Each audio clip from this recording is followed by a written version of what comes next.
Sair às ruas, gritar e cantar palavras de ordem, ter a sensação de intervir, de fato, nos rumos da política do país. Você já participou de alguma manifestação popular? Você se envolve com questões políticas? Ou, para você, política é assunto que não se discute?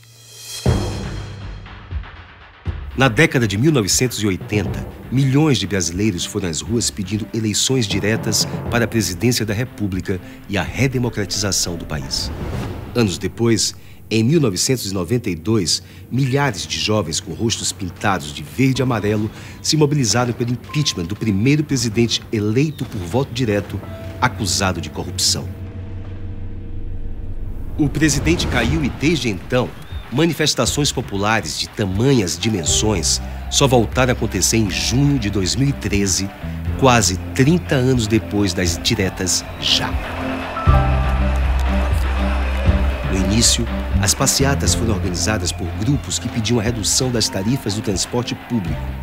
Logo depois, multidões juntaram-se ao movimento e ampliaram a pauta de reivindicações. As jornadas de junho distinguiram-se pela ausência dos principais atores políticos tradicionais, partidos e centrais sindicais, e pela capacidade de mobilização das redes sociais. Será que as jornadas de junho marcaram o início de uma nova fase na cultura política do país? Depois delas, inúmeros protestos têm se espalhado pelo Brasil, defendendo diversas causas, gerando debates e controvérsias. O que tem motivado tantas pessoas a irem às ruas? Muita gente escorregou, principalmente na imprensa, e usou a palavra manifestações espontâneas para falar das jornadas de junho no Brasil. Não existe movimento político espontâneo. Espontâneo é espirro, não é? Tosse, essas coisas são espontâneas. Não existe movimento político espontâneo. Quando alguém qualifica o movimento político como espontâneo, o que ele está fazendo é declarar a sua ignorância sobre as articulações políticas, os grupos políticos que tornaram possível ou que deflagraram esses movimentos. A espontaneidade absoluta não existe na política. Eu quero observar que, entretanto, algumas coisas ficam próximas dessa definição de espontaneidade. Vamos pensar na Revolução Russa. Não na Revolução Russa mais famosa e menos importante do ponto de vista da quantidade de gente na rua, que foi a Revolução de Outubro de 1917. Vamos pensar na primeira Revolução Russa, que foi a Revolução de Fevereiro de 1917. A Revolução de Fevereiro é qualificada até mesmo em alguns manuais de história como uma revolução espontânea, que começou como uma explosão popular nas ruas. Não é isso, mas é quase isso. E o que produz essa impressão é porque aquele movimento que derrubou o czar, que derrubou o soberano de um dos mais poderosos impérios do mundo, do Império Czarista, ele começou como uma manifestação ligada ao Dia Internacional da Mulher. Foi uma manifestação de mulheres no dia 8 de março de 1917, reprimida pela polícia, que deu origem a uma série de outras manifestações nos dias seguintes, que acabaram levando às jornadas de fevereiro, que foram em março de 17 na Rússia, derrubando o czarismo. Isso significa que não é que as manifestações foram espontâneas. As mulheres que fizeram a sua passeata estavam organizadas e tinham preparado aquela passeata. Mas existia uma eletricidade indefinível no ar que fez com que aquele movimento, que acontecia todos os anos, sem provocar consequências maiores, tenha derrubado o regime na Rússia naquela época. Vamos sair da Rússia de 1917 e passar para a Turquia. A gente teve aquilo que muita gente definiu como Primavera Turca. Semanas de manifestações imensas em Istambul, mas também no resto do país, contra o governo turco. Como que aquilo começou? Eu não sei se todo mundo sabe como aquilo começou. Aquilo começou porque derrubaram algumas dezenas de árvores do Parque Gezi, na Praça Taksim, no centro de Istambul. E havia um movimento organizado de defesa do Parque Gezi, porque o governo já tinha um plano de transformar aquela área pública adorada pelos moradores de Istambul num shopping center. O que acontece ali naquele momento? Uma organização de cidadãos de defesa do Parque Gezi vai lá e faz um sit-in. Eles se sentam no Parque Gezi para impedir a remoção das árvores. E aquele sit-in em Istambul se transforma no estopim de semanas e semanas de manifestações de massa na Turquia inteira, onde os manifestantes começam a pedir a renúncia de um governo que, ao contrário dos países árabes, não tem muito a ver aí com a chamada Primavera Árabe, não é um governo ditatorial, é um governo eleito, né? E nesse sentido se assemelha um pouco com o Brasil. As manifestações se dão num país democrático. E é isso que aconteceu na Turquia. Então, de novo, imensas manifestações com alguns milhões de pessoas que saíram às ruas, se você contar todas as cidades da Turquia, durante semanas, enfrentaram a polícia e tudo começou por causa de algumas árvores derrubadas no Parque Gezi. As jornadas de junho no Brasil têm alguma semelhança com isso que aconteceu na Turquia.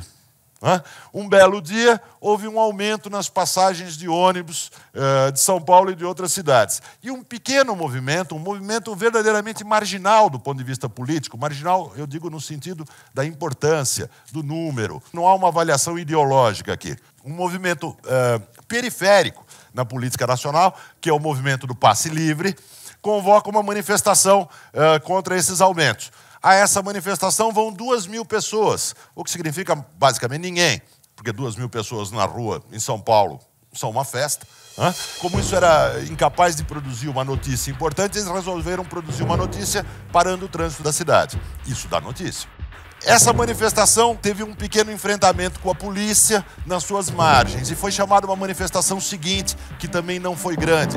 Foram alguns milhares de pessoas. E aí a polícia desceu o cacete em pessoas que estavam apenas se manifestando. A polícia não bateu em pessoas que estavam depredando, que depois aconteceu em grande escala, mas bateu em pessoas que estavam apenas se manifestando. E então, quando parecia que aquele movimento ia desaparecer na sua própria insignificância, na passeata seguinte tinha mais de 100.000 pessoas na rua em São Paulo. E apareceu uma faixa. E a faixa dizia, não é pelos 20 centavos. Porque se fosse pelos 20 centavos, seria no máximo aqueles 2.000.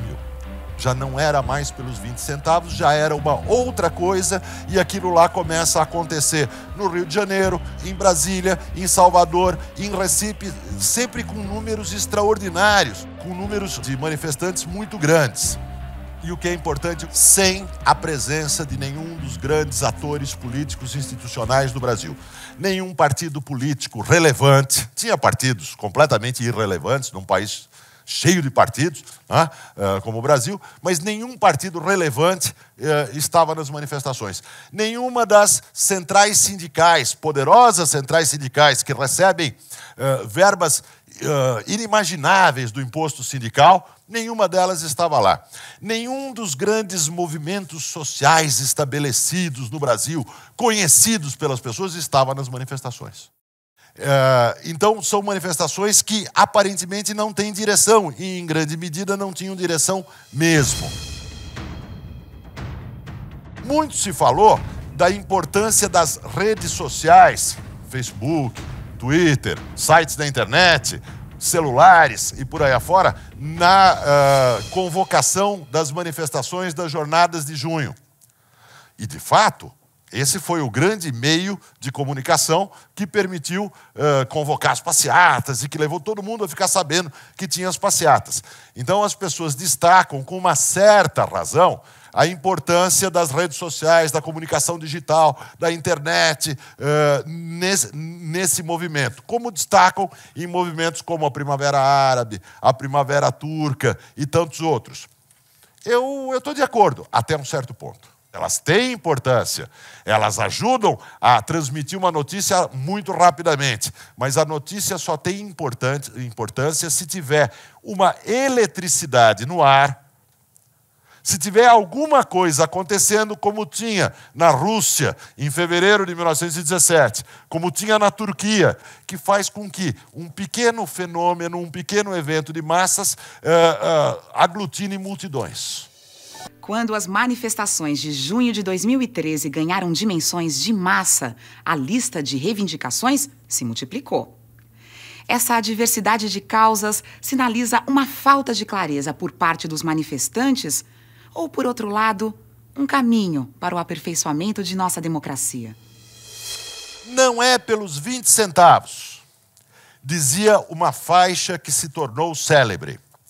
O estopim foram passeatas convocadas pelo movimento Passe Livre contra aumentos nas passagens de ônibus e metrô, mas as manifestações só ganharam dimensões de massa após as primeiras violências policiais.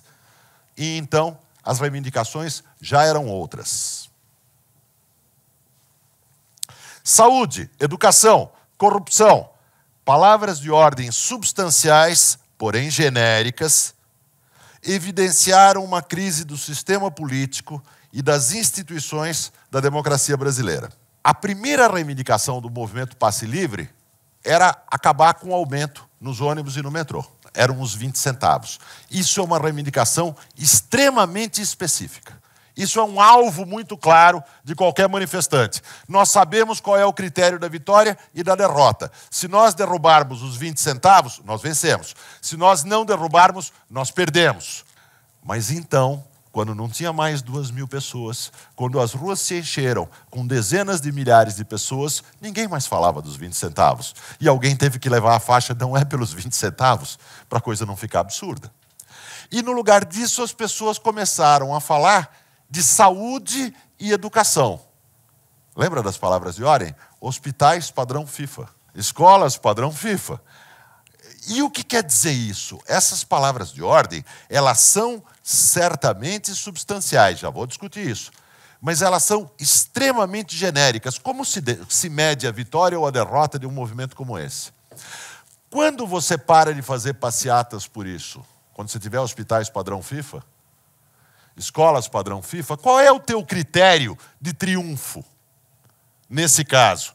É diferente do que aconteceu na Turquia, onde o pessoal pediu a cabeça do primeiro-ministro.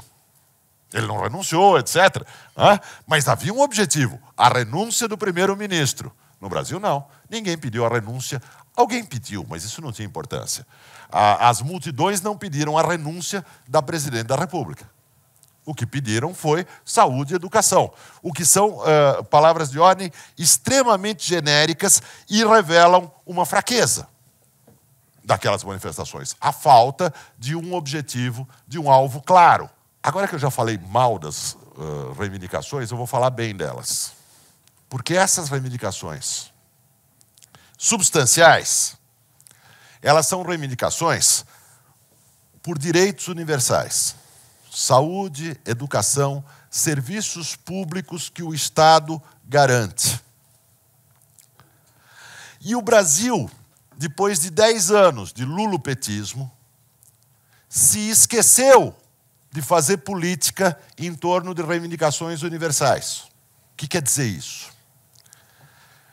O lulopetismo propõe à sociedade que cada setor da sociedade se organize e apresente as suas reivindicações. O que são os setores da sociedade? Qualquer grupo de pessoas que se organizar em torno de uma identidade fragmentária. As mulheres são um setor da sociedade, os negros são um setor da sociedade, os índios são um setor da sociedade, os sem terra são um setor da sociedade, os sem moradia podem ser um setor da sociedade, os estudantes podem ser um setor. Qualquer setor pode ser um setor da sociedade, desde que ele se organize num movimento social, numa ONG, desde que esse movimento e essa ONG tenha uma direção política e desde que essa direção política setorial se engaje em negociações que podem até ser violentas, esse não é o problema, desde que se engaje em negociações com o governo. O governo tratará, então, não com uma sociedade formada por indivíduos e cidadãos que se identificam como brasileiros. O governo tratará, então, com um caleidoscópio de fragmentos de sociedade que se organizam setorialmente. O nome que eu dou a isso, eu acho que é preciso que a sociologia se esforce para dar um nome para isso. Para essa visão de mundo. Não é? Essa visão de mundo, ela é filha, ou talvez neta, de uma visão de mundo que tem um nome e que a gente conhece bem aqui no Brasil, que é o corporativismo. Corporativismo é um conceito desenvolvido na Itália durante o regime de Benito Mussolini para se referir à organização do sistema econômico em corporações subordinadas ao Estado. Cada ramo da indústria ou do comércio só poderia ter um sindicato, liderado por pessoas leais ao partido fascista. Assim, tratava-se de um mecanismo de controle, não de representação. O corporativismo diz o seguinte: você não é ninguém se você for um indivíduo. Você é tudo se você for um sindicato. Se você fizer parte de uma coletividade organizada politicamente e vinculada de alguma forma ao Estado, então você será ouvido. O que é a sociedade? A sociedade não é um contrato entre indivíduos. Essa é a visão moderna da sociedade. A sociedade moderna, na idade contemporânea, tal, nasceu lá com a Revolução Francesa e por aí afora, como um contrato entre indivíduos. Esse contrato chama Constituição. Não. O corporativismo diz que o contrato não é entre indivíduos. O contrato é entre coletividades. Sindicatos de trabalhadores, sindicatos de patrões e governos. E essas coletividades vão se sentar à mesa e discutir acordos que permitam a convivência entre esses três setores. No que eu chamaria de supercorporativismo, se alguém preferir chamar de neocorporativismo, a gente pode discutir, mas eu prefiro chamar de supercorporativismo, que se desenvolveu com todo o seu esplendor nos últimos 10 anos, mas não nasceu nos últimos 10 anos, já nasce, vamos dizer assim, desde o final dos anos 80, se desenvolve nos anos 90 e chega ao seu esplendor quando os proponentes dessa visão de mundo chegam ao governo. No supercorporativismo, as organizações de cada setor, as ONGs, os movimentos sociais de cada setor e as suas lideranças se ligam ao Estado por uma série de laços de financiamento. Então, o Estado financiará os movimentos sociais. Como ele vai fazer isso? Ele vai fazer isso de muitas formas. Ele vai financiar através de convênios do governo com movimentos sociais.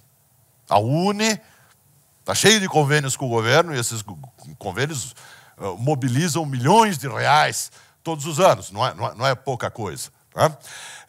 Ele usará leis de incentivo à cultura. Então, grupos, setores sociais de artistas se relacionam com o governo através de uma série de leis de incentivo à cultura.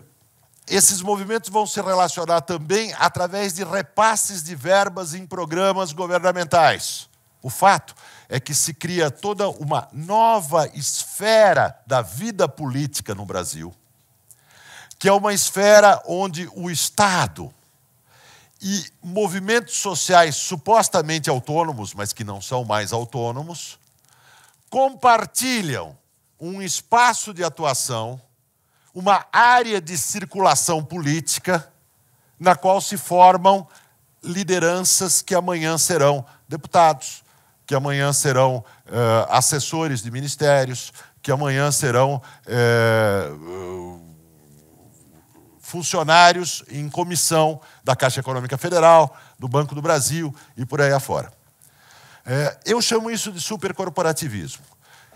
E esse supercorporativismo, ele representa uma pedagogia pelo qual a sociedade brasileira se acostumou que todos têm direito a reivindicar, desde que sejam reivindicações setoriais e organizadas por movimentos populares, por ONGs, por associações que fazem parte desse sistema político reorganizado. Quando as pessoas saíram nas ruas falando educação e saúde, elas fizeram uma revolução conceitual. Uma revolução conceitual, porque elas não saíram na rua com a carteirinha de nenhum movimento. Elas não saíram na rua pedindo nada para os estudantes, para os índios, para os negros, para as mulheres, para os artistas, para os sem terra ou para os sem teto. Saíram pedindo coisas para todo mundo que são serviços que o Estado deveria prestar obrigatoriamente, com qualidade. E é por isso que eu discordo profundamente dos analistas que criticaram o movimento por causa da generalidade das suas reivindicações. É óbvio que a generalidade das reivindicações coloca um limite para esse ciclo de manifestações, mas revelam que o Brasil voltou a pensar de uma maneira que esqueceu de pensar nos últimos 10 anos, que existem direitos políticos universais, direitos sociais universais, que estão ligados à relação de uma sociedade contratual formada por cidadãos, por indivíduos, e a relação dessa sociedade contratual com o Estado. E é por isso, é por causa dessa novidade que as manifestações provocaram reações tão iradas do governo. As jornadas de junho de 2013 no Brasil foram as maiores desde as passeatas pelas diretas já na década de 80. Elas escancararam uma série de insatisfações de milhares de brasileiros que pediram atenção a demandas históricas como saúde, educação e reforma política. Essas manifestações populares também foram bastante criticadas, acusadas de não terem foco, de serem ingênuas, de classe média, de direita. Afinal, o que essas críticas significam? Quando as manifestações ficaram grandes, o governo fez uma acusação às manifestações. O governo não fez diretamente. A presidente Dilma Rousseff saiu na TV falando que os manifestantes fortalecem o país, etc, etc, etc, como um presidente deve fazer. Mas o partido do governo, no seu site, em textos, em declarações de deputados, em declarações de dirigentes e por aí afora, lançaram 2 acusações contra as manifestações. A primeira acusação: essas manifestações foram de classe média. A segunda: elas foram de direita. Porque a classe média não se encaixa bem no supercorporativismo. A classe média é aquele setor da população no Brasil que, pagando impostos muito altos, começa a perguntar por que o Estado não oferece serviços compatíveis com esses impostos. A classe média é aquele setor da população no Brasil que não põe os seus filhos na escola pública porque ela está arruinada. Em alguns casos, não põe o seu filho na escola pública porque está cheio de pretinho. Também existe isso. Não vamos fazer aqui o elogio da classe média, mas boa parte da classe média, cujos pais fizeram escolas públicas, que eram boas escolas no passado, para de pôr os seus filhos na escola pública porque, bom, o vidro está quebrado, a professora não dá aula, nada acontece e o aluno sai lá sem saber ler. Então ele paga uma escola privada e paga caro, mas ele paga imposto, ele sabe que aquele imposto devia fazer uma escola pública decente. Então a classe média, depois de 10 anos de pedagogia do supercorporativismo, começa a falar de coisas que o Brasil esqueceu. Direitos públicos universais, educação, saúde, em troca do meu imposto. E nas manifestações, qualquer um que foi nas manifestações numa grande cidade ou prestou atenção nas fotos e nas imagens dessas manifestações, percebeu que você tinha todo esse caleidoscópio, essa variação imensa de classes médias na rua. Você tinha a minha filha, classe média alta, de uma escola privada de São Paulo, e você tinha a moçada da periferia da chamada nova classe média, que estava na rua também. Então é o vasto setor da classe média que estava na rua, com um detalhe. Segundo uma pesquisa muito interessante do Instituto Datafolha, 72% dos brasileiros disseram no meio das manifestações de junho, que apoiavam os manifestantes. O que é de se esperar? Quando centenas de milhares de pessoas saem nas ruas, isso indica um espírito do país. Nunca a maioria do país sai na rua. Não conheço nenhum exemplo disso na história. Mas quando tanta gente sai na rua, isso indica um espírito que também está na casa das pessoas que não saíram nas ruas. E isso ficou claro pelo Datafolha, 72% apoiavam. Ou seja, alguma coisa muito importante aconteceu em junho, que parou de repente. O primeiro detonador das manifestações foram as violências policiais. Todo mundo sabe disso. Tinha 2.000 pessoas na rua, a polícia foi lá, desceu o pau e, de repente, tinha 100.000 pessoas na rua. Eu sugiro, mas é só uma hipótese, posso estar errado, eu tenho dúvidas sobre essa hipótese, que há um segundo detonador das manifestações, que são as câmeras de televisão. Eu acho extremamente interessante que as manifestações tenham se tornado tão grandes quando começou a Copa das Confederações. E que elas acabaram quando terminou a Copa das Confederações. A minha hipótese é que a Copa do Mundo vai ter manifestações imensas. Porque vão ligar as câmeras de televisão. Isso é só uma hipótese, eu posso estar completamente enganado. Manifestações imensas podem começar antes da Copa do Mundo. Ou nós podemos ter uma Copa do Mundo sem manifestação nenhuma. Mas eu acho muito interessante essa relação que as manifestações estabeleceram com as câmeras de televisão. Uma relação absolutamente consciente do ponto de vista dos manifestantes. Eles diziam na rua, e para quem quisesse ouvir, que as televisões do mundo inteiro estavam no Brasil filmando a Copa das Confederações e que, portanto, todo mundo ia vê-los. Todo mundo ia saber que eles estavam reclamando. Todo mundo ia ver uma outra imagem do país porque ligaram as câmeras de televisão. Eu tenho aqui uma teoria, ou uma hipótese. Durante os últimos 10 ou 20 anos, durante esses anos de pedagogia do supercorporativismo, nós tivemos no Brasil o fenômeno do desenvolvimento do que eu chamo de manifestações de minoria. O que é uma manifestação de minoria? 500 pessoas saem à rua. Se elas pararem a Avenida Paulista, elas ganharam o dia. Porque elas pararam a cidade de São Paulo e elas ganharam a televisão. A minha hipótese, pode ser uma bobagem total, mas a minha hipótese é que no momento das jornadas de junho no Brasil, como as jornadas de junho se desenvolveram?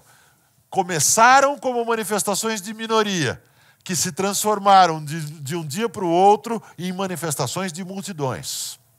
E essas multidões começaram a agir com o mesmo critério que as minorias agem ou agiam.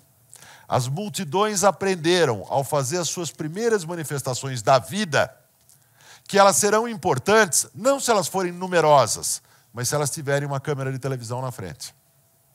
Então, o espírito de manifestações de minoria, em certos momentos dominou as jornadas de junho, porque era tudo que os manifestantes sabiam sobre manifestações. Não só esse espírito. Também apareceram nas franjas das manifestações, na periferia, na auréola exterior das manifestações e, às vezes, no fim, principalmente às vezes, no fim das manifestações, na última hora das manifestações, apareceram os depredadores. Apareceram grupos organizados, com a cara coberta, encapuzados, dispostos a enfrentar a polícia, quebrar lojas, quebrar vitrines e por aí afora. Isso é a manifestação de minoria elevada ao seu grau extremo. Eu sou apenas 200, mas se eu quebrar 15 agências bancárias, todo mundo vai prestar atenção. Tem uma forma mais extrema de fazer uma manifestação de minoria, que felizmente ainda não foi usada no Brasil, que é o atentado terrorista. Essa é a forma extrema e absoluta de uma manifestação de minoria. Eu posso ser um só. Mas se eu colocar a bomba no lugar certo e ela explodir, eu vou ter câmera de televisão. É o espírito do terror, embora ainda não, ainda bem, a técnica do terror, que mobiliza esses grupos que andaram e andam à volta das manifestações, os Black Blocs. Vestindo roupas e máscaras pretas que garantem seu anonimato, os Black Blocs protestam por meio de ataques a símbolos do capitalismo, como caixas eletrônicos ou lojas multinacionais. Segundo o sociólogo Demétrio Magnoli, suas táticas remontam a ideias sobre ação direta de pensadores da década de 1970 e 1980. De onde vieram os Black Blocs? Por que apareceram os Black Blocs? Eu andei lendo o que escreveram várias pessoas sobre os Black Blocs. Eu li um professor da GV de São Paulo, veja, uma pessoa séria, um professor da GV de São Paulo, chamado Rafael Alcadipani Silveira, que deu uma entrevista no jornal dizendo que os Black Blocs são formados por jovens da periferia que aprenderam a violência e só conhecem a linguagem da violência porque são vítimas, aspas, da violência cotidiana do Estado, fecha aspas. Não sei se vocês percebem que isso não é só uma tentativa de explicação. Isso é um apoio. Isso é um apoio. Eu li também no site do Black Bloc, eu entro em cada site, no site do Black Bloc, eu li várias vezes, isso está para todo lado no site do Black Bloc, que o Brasil é um Estado policial. O Black Bloc não acha que o Brasil é uma democracia, acha que o Brasil é um Estado policial. Eu li uma entrevista de um jovem, não tão jovem, esse é um falso jovem. Aqui no Brasil nós temos um Estatuto da Juventude onde os jovens vão até 30 anos, então ele é quase um jovem. O Bruno Torturra,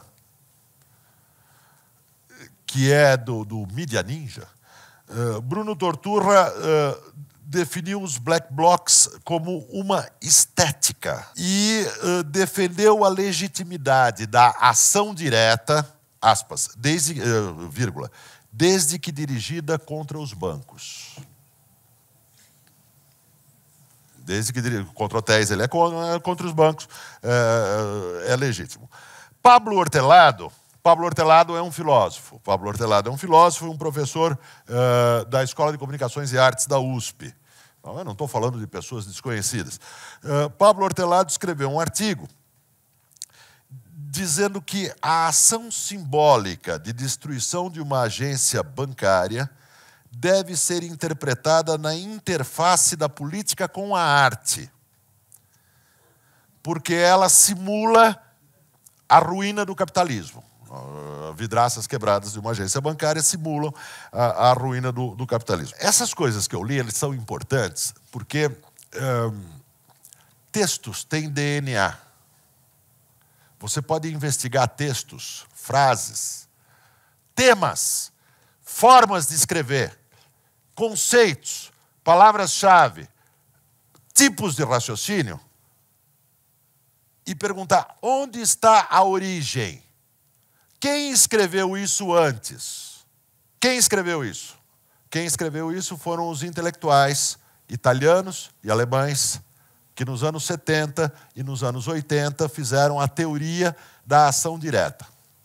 Eram intelectuais de extrema esquerda que rompiam com os partidos comunistas, numa época que parecia que os partidos comunistas tinham se acomodado à ordem vigente, que rompiam pela extrema esquerda com os partidos comunistas, que diziam que a Alemanha e a Itália, daquela época, pareciam democráticas, mas que a democracia era apenas a fachada de estados policiais, ou, no caso da Alemanha, de um Estado nazista que se disfarça como democracia. E esses intelectuais que fizeram parte de organizações, no caso da Alemanha, uma organização chamada APO, Oposição Extraparlamentar. No caso da Itália, organizações como Potere Operaio, que quer dizer poder operário, Luta Operária e Autonomia Operária. Então, esses intelectuais dessas organizações passam a defender a ideia de que a ação direta, ou seja, o quebra-quebra, o confronto com a polícia, arrebentar lojas, arrebentar bancos, não é para matar pessoas. Mas a ação direta é uma ação exemplar e é a única forma de tirar as massas da modorra, do sono, da sua acomodação à sociedade existente. Então, esses intelectuais que defenderam a ação direta, que defenderam a ação simbólica, eles jamais praticaram o terrorismo. Eles apenas fizeram a teoria que levou seus alunos e seus seguidores a entrarem nas Brigadas Vermelhas, a entrarem no Baader-Meinhof e a fazer o terrorismo. A distância que existe entre a violência simbólica e a violência real é uma distância facilmente transponível. Eu quero citar uma única vez um artigo que eu escrevi justamente sobre essa distância entre a violência simbólica e a violência real. Eu publiquei no Jornal Estado de São Paulo, na minha coluna, um artigo onde eu queria destacar um parágrafo, onde eu disse o seguinte: onde fica a fronteira entre a violência simbólica e a violência real? Na noite de 2 de abril de 1968, bombas incendiárias caseiras explodiram em 2 lojas de departamentos de Frankfurt que já estavam fechadas. Não mataram ninguém, hein? Essa foi a primeira ação do grupo Baader-Meinhof. Bombas incendiárias caseiras que explodiram lojas de departamento fechadas, onde não tinha ninguém. Ninguém seria ferido, né? A ação pioneira do grupo Baader-Meinhof, inscrita, aspas, isso é uma maldade minha com o Hortelado, na interface da política com a arte, fecha aspas, foi cuidadosamente planejada para não matar ninguém. Era a violência, aspas, só contra coisas, fecha aspas, que é uma outra frase do Pablo Hortelado. Não contra pessoas, na frase de Hortelado, para justificar as ações do Black Bloc. O primeiro cadáver do Baader-Meinhof, um guarda penitenciário, surgiu na operação de resgate de Andreas Baader em maio de 1970, 2 anos depois. Depois vieram outros cadáveres de chefes de polícia, juízes, promotores ou empresários. Tais personalidades seriam símbolos do sistema, que é o que dizia o grupo Baader-Meinhof. Isto é, segundo uma interpretação possível, coisas, não pessoas. Porque são símbolos. São símbolos do sistema. Se você pode destruir uma loja, uma agência bancária, um patrimônio público, as lojas do Itamaraty, as vidraças do Itamaraty, isso não está muito longe de você destruir um símbolo que é também uma pessoa, mas que é um símbolo. Porque ele é um policial, porque ele é um juiz, porque ele é um promotor, porque ele é um símbolo de um Estado que não merece manifestações democráticas, porque é um Estado policial. Não é um Estado democrático. Depois que acabaram as grandes manifestações de massa, de junho, sobraram as pequenas manifestações. Não sei se vocês notaram, uma mais violenta do que a outra. As manifestações que sobraram hoje são cada vez menores. Eu não acho, como muitos estão sugerindo, que os Black Blocs são os únicos responsáveis, mas eu acho que eles têm uma responsabilidade no fato das grandes manifestações, das pessoas terem ido embora das ruas e você não ter mais grandes manifestações. Nesse sentido, os Black Blocs são aliados das autoridades. São aliados das autoridades porque eles estão manchando a rua com o estigma da violência e enviando uma mensagem para as pessoas comuns, que é a seguinte: se você sair na rua, você estará conosco, você queira ou não queira, porque nós estaremos com você. Então eu acho que nesse sentido, vários governantes, não só o governo federal, Governos estaduais, prefeitos, devem entregar troféus ao Black Bloc. Eles são devedores do Black Bloc. E eu acho que a polícia deve continuar agindo como age em relação ao Black Bloc, ou seja, basicamente não fazendo nada. Porque os Black Blocs são sentinelas do Estado. Eles ajudam a esvaziar as ruas. As manifestações de junho, eu só posso tentar entender e tentar começar a decifrar nesse espaço imenso que se abre entre o Brasil oficial e o Brasil real. Como um distanciamento, como uma ruptura entre Brasil oficial e Brasil real. Por isso, na minha opinião, pode demorar mais ou menos, mas as pessoas vão voltar à rua. Eu acho que isso é mais ou menos óbvio. A única pergunta é quando e com que bandeiras. Mas eu acho mais ou menos óbvio que elas vão voltar à rua, que isso não terá sido um curto verão de anarquia no Brasil. Para o sociólogo Demétrio Magnoli, o Brasil oficial, o das estatísticas, números e relatórios, está muito afastado do Brasil real, o do dia a dia de sua população. Motivo de mais manifestações. Os protestos têm se espalhado pelo país, muitas vezes acompanhados de atos violentos, tanto por parte dos manifestantes quanto da repressão policial.